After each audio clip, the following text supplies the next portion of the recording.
the defending champion, the all-new Yamaha YZ250F.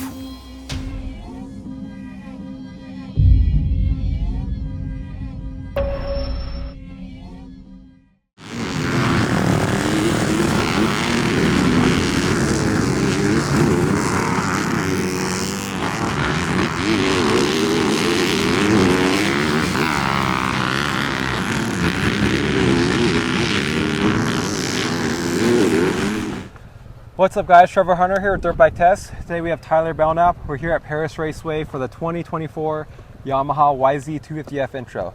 This bike is largely new for the new model year. A lot of suspension and chassis updates. The engine itself wasn't really worked all that much, but a lot of the chassis and everything was updated to match the newer YZ250F platform. So start with the engine. The only differences here are a different intake, just due to the bodywork, and then a stronger timing change for durability reasons, not really performance reasons. So most of the engine character change is all due to the intake and just some mapping updates. But overall, what do you think of the engine? I really love the motor. I love Yamaha 250 motors are always a really fun, like kind of bike to ride, and usually they have a little bit more bottom to mid of a motor, but this bike, I think with the new air scoop and a few mapping changes, it seemed to want to be revved more and up in the higher, like a lot of the other 250F models. And I didn't hate it, but I didn't love it. It was definitely just a different feel to get used to from the previous generations of Yamaha. Yeah, it's definitely more of a traditional 250F motor. Yamaha's in the past have always been a little more torquey, bottom end focused than most 250Fs.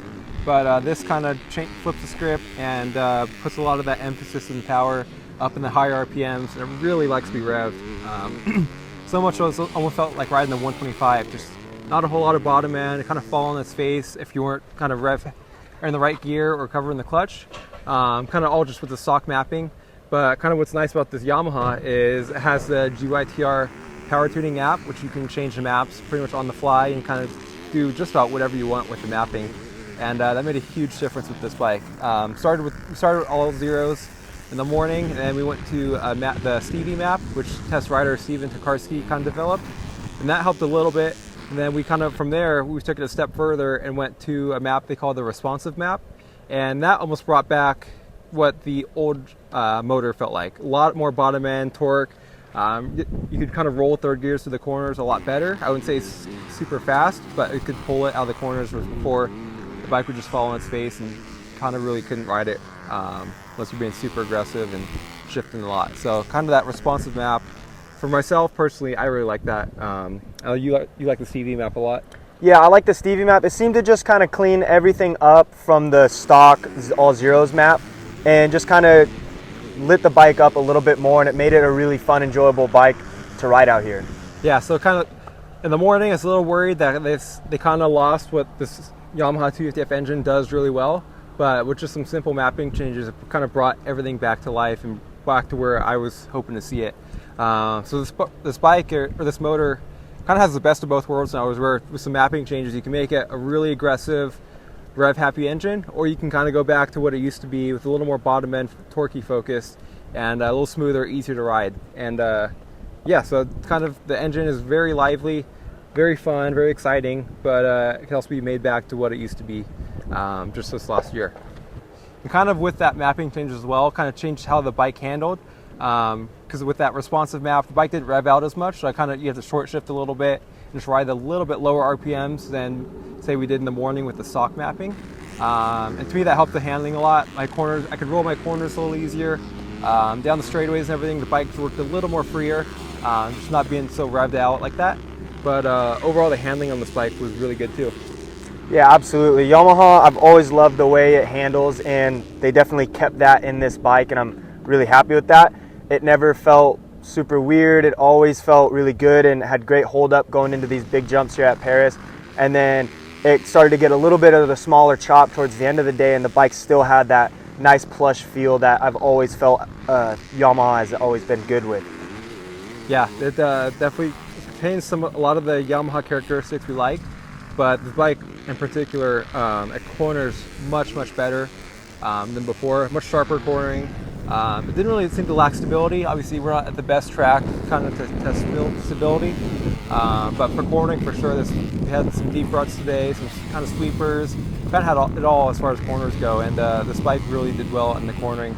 They're super light. You could lay it over. You could kind of stand it up a little bit.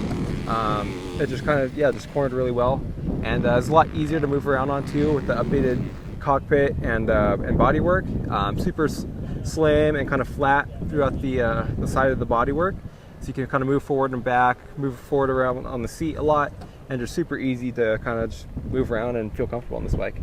Yeah, I always felt the cockpit was a little tighter on the older models, and I don't know if it was maybe the new seat or whatever, but it seemed to just open it up a little bit more and be a little bit more comfortable, along with the bars starting in the back position, which what we did in prior years, but I know they were starting them in the front.